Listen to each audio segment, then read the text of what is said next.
So guys, hey, how you doing today? Cheryl, welcome to my channel. So guys, today we're gonna take on xenophobia. Cheryl didn't know that this was a word that existed or it was a real word. I swear to God. You know what, man? I'm telling you, a lot of people want to talk down in America sometimes as immigrants, but guys, not Cheryl. Had I been in Jamaica and having my mental health struggles, I wouldn't have got the help that I needed. And initially when I came to America, it was to better my life. And sometimes when these Americans, some of you, want to act like you're funny and ask you, so why you came here? Why you leave your country to come here? It's called life. I left my country to come here for a better life, but guess what? Things happen, and we deal with it when it happens. So, guys, xenophobia is when you are racist or you're showing indifference or you're um selective. No, guys, let me just get this out of the way. Cheryl is dyslexic. Cheryl can't spell. Sometimes Cheryl called the wrong word. But guys, if you read between the lines, you'll know what I mean. Like when I said personal assistant, yeah, physical assistant. Come on, now, guys. But like I said, xenophobia is something like racism, but it's not a color thing. It's about the country. So we already know as immigrants that Americans. I only can talk about America, guys. I can't talk about any other country because I live here. So I'm not targeting the Americans. It's just because I live in America. They I get it. I get it. Because I see how some of my home people act, and it's not cool. Because let's really break this down. These people are living in their country, all right, and they're having their own problems. And then here comes America. Come on, guys, Haitians, Jamaicans, Trinidadians, Barbados, the English, oh, French, Italian. Come on over here, guys. And the people in this country are having struggles. And then when we come here, like me, I was awarded SSI because guess what? I did my quarters almost, and I'm a citizen, and when you're a citizen, you get certain benefit, guys. And sometimes their own people here are having a problem. I got my SSI check, guys, because when I came here, well, in a hurry, because when I came here, I was non-compliant for the most part, and I was in and out of the hospital. So my SSI didn't take a long time to come through because I was on AOT, which is called Assistant Outpatient Treatment. So I got my SSI like this. And in America, they literally sit down for years and years and years and wait until they get their SSI. But the only good thing, guys, is that the day when you apply, you get retroactive straight back until you get the money. But guys, xenophobic is a real thing, and like I said, I do understand the Americans, but then, guys, you have to understand us. We come here because we were invited by your country. It's just that simple. You might not have invited us, Mary Jane, but you know who invited us? America. Uncle Sam invited us here because America is we are one. Come everybody, one people. That's just how America is. They're inclusive.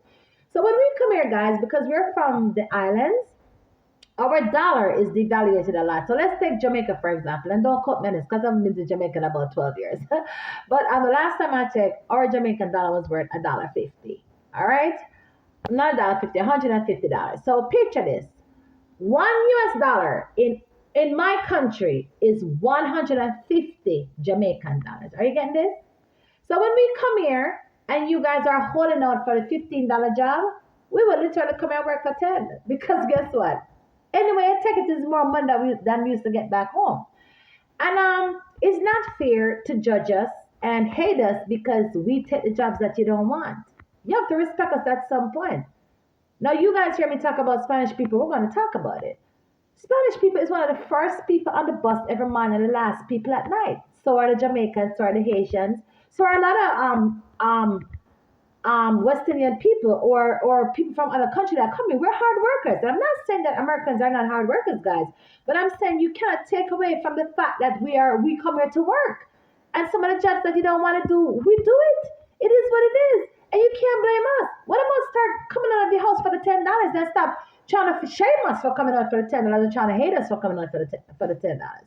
And like I said, it's not cool because you're supposed to judge people on how they deal with you, not on the color of their skin, not from where they come from. It's just not cool. You know what I'm saying? And I guess xenophobia is everywhere else in my country, Jamaica, where I'm from. We're not xenophobic. We love everybody. I mean, tourism is our number one, source of income. When I was there, I'm not sure what's going on. Though. Guys, don't ask me. Not them say Cheryl the fake, allegedly, but possibly wink wink. We don't know. But like I said, guys, we are inclusive in Jamaica. We don't know about racism and all these things. And it's just the other day I was telling somebody, I don't even remember seeing a white person when I was in Jamaica. Because I remember when I came here and I saw somebody, I'm like, okay, okay. Oh, there's a white person here. And I said, oh, there's another one, another one, another one. And guys, at first I was uncomfortable. Oh my God. When I say uncomfortable, I just felt kind of weird. Like, and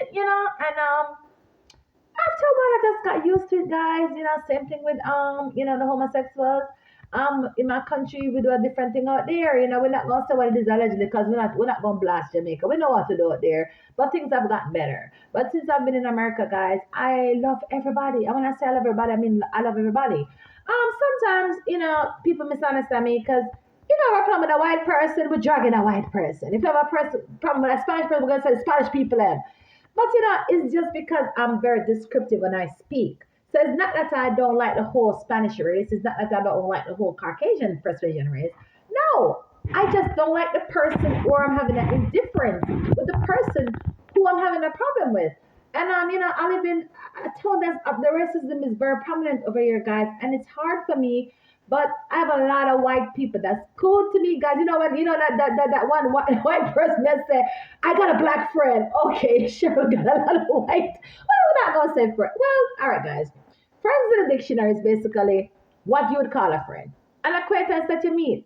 In Jamaica, when we call a friend, we're calling the ride or die. The person who will stand next to you till the end. The person who will call you out when you're wrong. The person who will still stand up when you call them out. That's just how we do it in Jamaica. But over here, anybody could be a friend. It's just a word that they use. So guys, like I said, xenophobia is real. It's not cool. You guys invited us here, not you personally, but your country, and we come here and we try to contribute. And I do understand that sometimes immigrants, the crime rate go up, but guys, you guys are literally here doing crimes yourself. I mean, take my little country, Jamaica, for example. You think we have any school shooting and car bombings and all them craziness? No, we don't. We don't. We just don't, guys. Do we have the original, the occasional gang bang shooting type of thing? Yes, in the Mountain View area, allegedly. A couple areas in the Tivoli and Jungle. And I haven't been to Jamaica in a while, guys. So don't quote me. I'm talking about back in the day. We're talking about 20 years ago, 30 years ago. So I'm not sure what's going on now. Possibly Mountain View is a good area. I'm just giving you an example. All right. So, oh, it's a bad chat, a little. Look here, guys. I bought this thing. Side note. Look how she easily get distracted. So, side note, guys. We bought this little Bluetooth speaker right here. And I'm no lies, guys. It is so cool. You see this? It changes light, guys. So at night when I'm listening to my music, it goes up and down, and it does so relaxing, guys. But yes. So like I said, we don't know about xenophobia in my country. We are inclusive of everybody. And you cannot blame us because we came here. We were invited. Yes, we have the embassy that we go to. We take a medical and we came here legally. No, I don't support illegal alien them. I don't care if I want my own country mate. Yeah, I don't care which part of the Caribbean I come from. I don't like it. It makes it bad for people who are here legally. All right, and this is what the Americans are talking about. When we come over here and then there's a problem with jobs, there's a problem with housing, there's a problem with food, there's a problem with, what's the thing? Not the small, the environment, whatever that thing is called. It's a problem when you guys want to come here. How we're gonna fit everybody, guys? How are we gonna fit everybody? We have our own homeless people here, and we're taking in people to give them home, and we have homeless people here. Does it make sense? But that's what xenophobic is, guys. We need to try to be inclusive of everybody, no matter where you're from, and take people as they are. This video gonna go a little bit over 10 minutes. So this morning I was at the post office. I made a letter to my daughter. This Caucasian persuasion man is at the front, and he's going off, talking about how a bomb allegedly and he talking about, well, sometimes I use allegedly when I don't want to come straight out and say something, but sometimes it is allegedly. You just have to pick it up when is when. He talking about how he might have a bomb and how he gonna buy some ammunition because he's gonna shoot there, and he's just getting loud in the post office. No, we're not getting loud, guys. I'm having fun conversation. I'm not getting loud threatening people unless I'm off my rockers. But this Caucasian man is standing in a post office at the counter.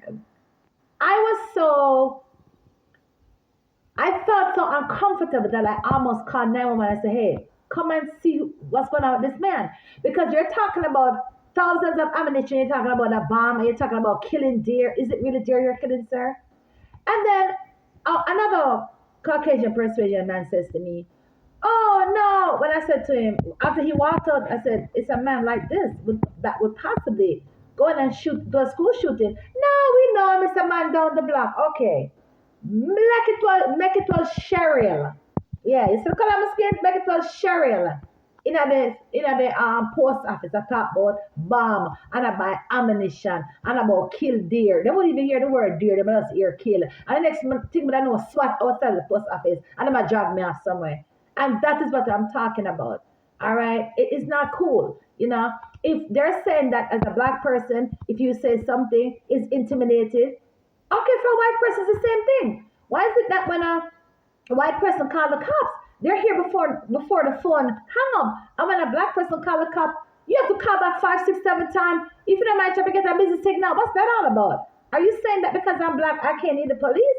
I don't get it. We shouldn't judge people on the color of the skin or where they are from, guys.